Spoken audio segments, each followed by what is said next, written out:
Assalamualaikum warahmatullahi wabarakatuh. Saya Devi Aryani dengan NIM 0309212024. Selamat datang di Kota Binjai.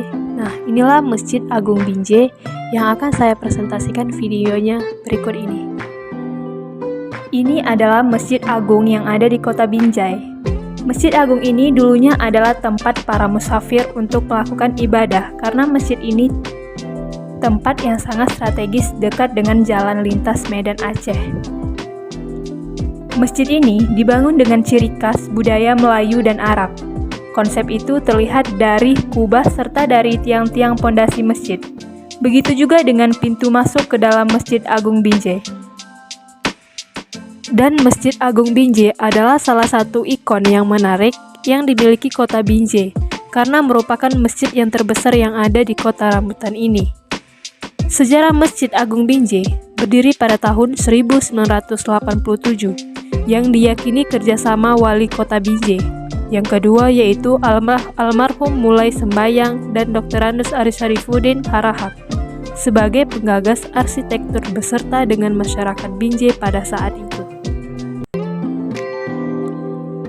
Apabila kita ke dalam Masjid Agung Binjai, terdapat tulisan kaligrafi yang menghiasi dinding Masjid Agung Binjai. Begitu juga di dalamnya terdapat karpet dari Turki serta mibar Jepara buatan Pulau Jawa.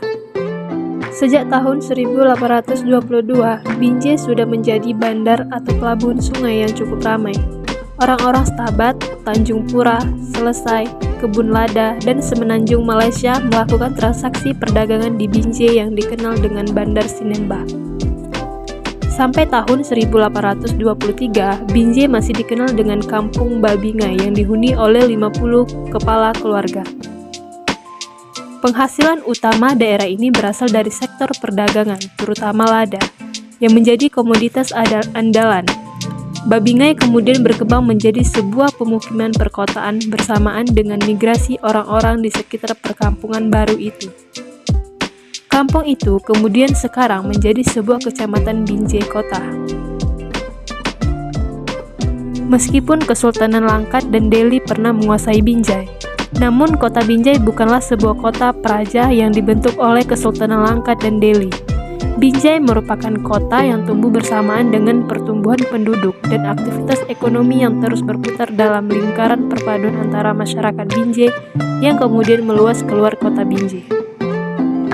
Nah, masjid ini terletak di Jalan KH Wahid Hashim di Binjai Kota, dekat Pasar Taufiq, sebuah pasar tradisional yang namanya diambil dari judul pidato Presiden Soekarno pada tahun 1964. Sejak diresmikan itu, masjid ini mulai digunakan sebagai tempat beribadah dan sampai sekarang masjid menjadi salah satu masjid terbesar di Kota Binjai.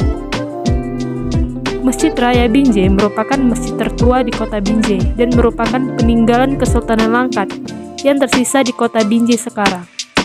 Nah, masjid ini adalah salah satu bukti bahwa Kesultanan Langkat pernah berkuasa di Kota Binjai. Dari Masjid Raya Binjai tidak terlepas dari peran Kesultanan Langkat.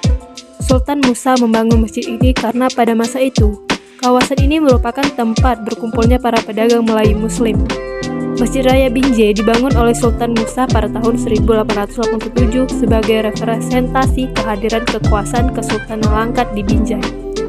Kesultanan Langkat merupakan salah satu kerajaan Islam di Sumatera Utara. Pada masa Sultan Musa, masjid ini belum rampung dan belum dipergunakan sebagai tempat ibadah. Pembangunan masjid ini baru selesai pada tahun 1892 dan diresmikan oleh Sultan Abdul Aziz.